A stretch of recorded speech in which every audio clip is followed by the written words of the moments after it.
गायत्री ठाकुर जी के मित्र भोजपुरी के शेक्सपियर राय बहादुर भिखारी ठाकुर जी के लय में कही हो समय हो गइल बा तुम कहते हैं बाकी गीत पूरा करी हो कैसे कहबो कि दोनों एक संग रहे के परानी एक संग रहे के परानी गावन करा के देसो जइबो बिरानी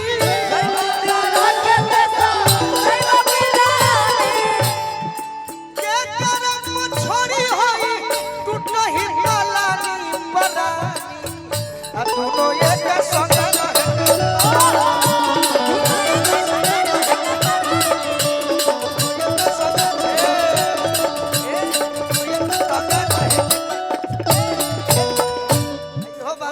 भोजपुरी के हीरोइन बनी है के करस से आग मांगो के करस पानी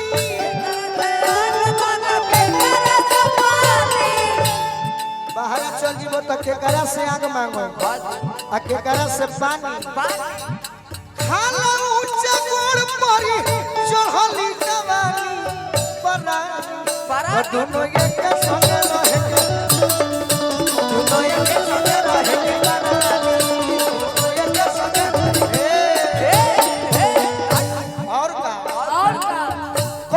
भिखारी सुना होई राजधानी कहत भिखारी सुना होई राजधानी पति पति फेरा विंध्या चली भवानी परानी तो दोनों एक संग रहे दोनों एक संग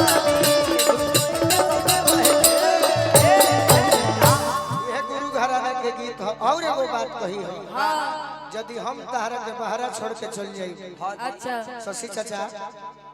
गोलू राजा के बोला के खुश बानी नु बहुत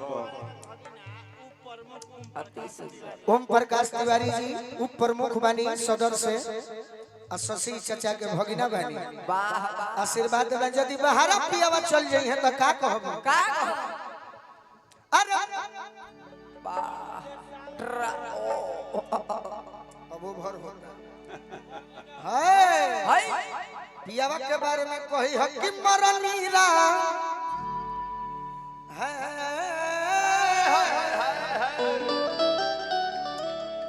नायका में मत कह दी है कि फेंके जात रही गोबारा तो काला गोबारा देखनी तो लोग कही कि मारो मर्द मैं असलीले वाले सब ऐसा कहिए कि सभे सुन के खुश हो जाए यह कही है पियावा के बारे में अरे मरनी राम परदेसिया के सोच में मरनी राम परदेसिया के सोच में अरे मरनी राम परदेसिया के सोच में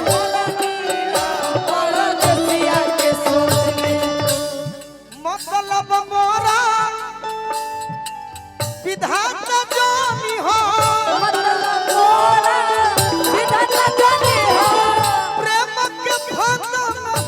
शिवानी फांसी ऐसे लगावल जाला भगत सिंह जी प्रेम के फांदा में परनीरा परदेसिया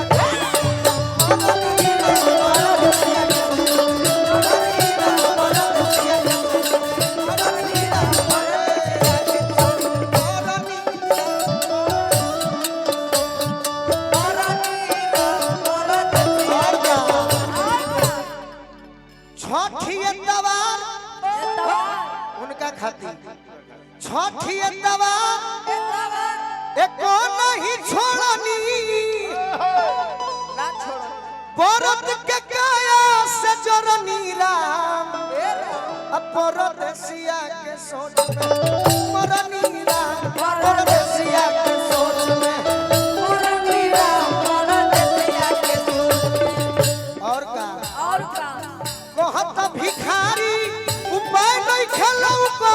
कहत भिखारी उपाय नहीं खेलौ को अब पुजारी बाबा कैसे कहे हैं हरे राम हरे राम राम राम हरे हरे हरे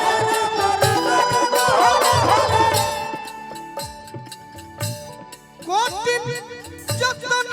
के हरनी राम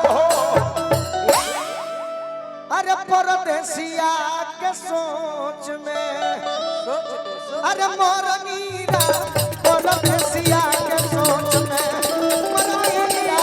परदेसिया कैसा रहल बाबा जिया जिया विकास बाबा